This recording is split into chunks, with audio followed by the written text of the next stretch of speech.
안녕하세요. 탄소 중립, RE 100. 뉴스에서 정말 자주 듣는 말이죠. 근데 이게 정확히 무슨 뜻일까요? 오늘 이 복잡해 보이는 용어들을 한번 제대로 파헤쳐 보겠습니다. 네, 탄소 중립. 진짜 귀에 딱지가 앉을 정도로 많이 듣는 말인데요. 도대체 이게 뭘 의미하는 걸까요? 이 질문의 답을 찾으려면요. 먼저 국가적인 차원의 약속부터 살펴봐야 합니다. 이건 그냥 요즘 유행하는 단어 그런 게 절대 아닙니다. 2050년이라는 명확한 데드라인까지 정해진 정말 어마어마한 국가적인 목표라고 할 수 있죠. 핵심은요, 정말 간단해요. 바로 균형입니다. 균형. 우리가 내뿜는 이산화탄소의 양이랑 숲을 가꾸거나 기술을 이용해서 다시 흡수하는 양을 똑같이, 정말 똑같이 맞추는 거예요.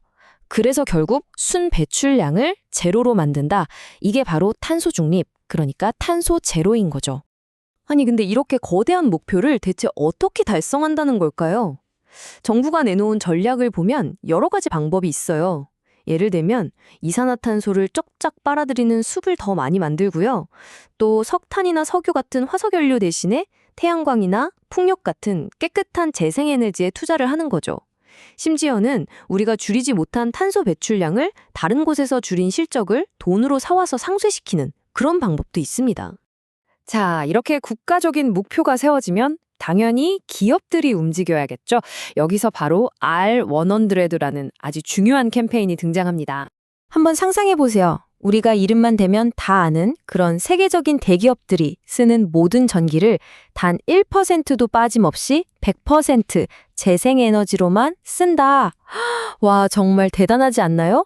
이 엄청난 상상이 바로 RE100 캠페인의 핵심입니다. 여기서 진짜 재밌는 점이 뭔지 아세요? 이게 무슨 법으로 강제하거나 정부가 규제하는 게 아니라는 거예요. 순전히 기업들의 자발적인 약속이라는 거죠. 누가 시켜서가 아니라 이게 우리한테도 필요하고 미래를 위해 꼭 해야 하는 일이다 라고 스스로 느끼고 움직인다는 게 정말 중요한 포인트입니다. 그런데 말이죠. 탄소 제로로 가는 길이 꼭 재생에너지만 고집해야 하는 걸까요?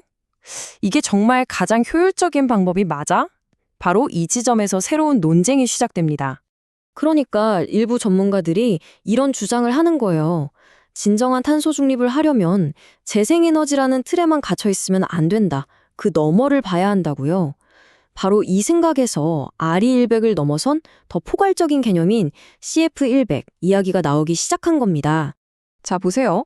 RE100은 태양광, 풍력처럼 자연에서 얻는 그야말로 100% 순수한 재생에너지만을 고집합니다. 원자력 발전 안 돼요. 하지만 CF100은 관점이 좀 달라요. 에너지를 만드는 과정에서 탄소만 안 나오면 되는 거 아니야? 이거죠. 그래서 날씨랑 상관없이 24시간 내내 안정적으로 전기를 쫙쫙 뽑아낼 수 있는 원자력 발전까지도 포함하는 겁니다. 바로 이 부분이 이 두 개념을 가르는 가장 결정적인 차이점이라고 할 수 있습니다. 자, 그럼 이런 전 세계적인 흐름이 바로 여기 대한민국, 우리가 매일 이용하고 제품을 사는 바로 그 기업들에게는 어떤 영향을 미치고 있을까요? 349. 이게 무슨 숫자일까요? 2022년 초 기준으로 RE100에 동참하겠다고 선언한 전 세계 기업의 숫자입니다. 여기에는 구글, 애플, GM 같은 이름만 들어도 아는 거대 기업들이 다 포함되어 있어요. 이건 더 이상 몇몇 기업의 착한 캠페인 수준이 아니라 거스를 수 없는 거대한 세계 경제의 흐름이 됐다는 명백한 증거죠. 우리나라 상황을 보면요, 기업들마다 반응이 좀 엇갈립니다. SK그룹 같은 경우는 8개 계열사가 한꺼번에 참여하면서 굉장히 적극적인 모습을 보이고 있죠. 하지만 반면에 삼성은 아직 참여를 결정하지 않았어요.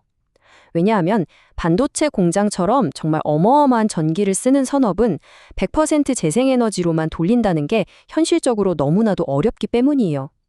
이렇게 각 기업이 처한 사업 구조에 따라서 입장이 확 나뉘는 겁니다. 자, 지금까지는 정보와 기업이라는 좀 큰 단위의 이야기를 했는데요. 하지만 이 거대한 목표는 결국 우리 한 사람 한 사람의 작은 실천이 모여야만 이룰 수 있습니다. 사실 우리가 할 수 있는 건 생각보다 많아요. 그리고 어렵지도 않죠. 실내 온도를 적정하게 유지하고 안 쓰는 전자제품 플러그는 그냥 뽑아두는 거. 그리고 이왕이면 에너지 효율 높은 가전제품을 사고 대중교통을 더 자주 이용하고 텀블러 쓰는 건 이제 기본이죠.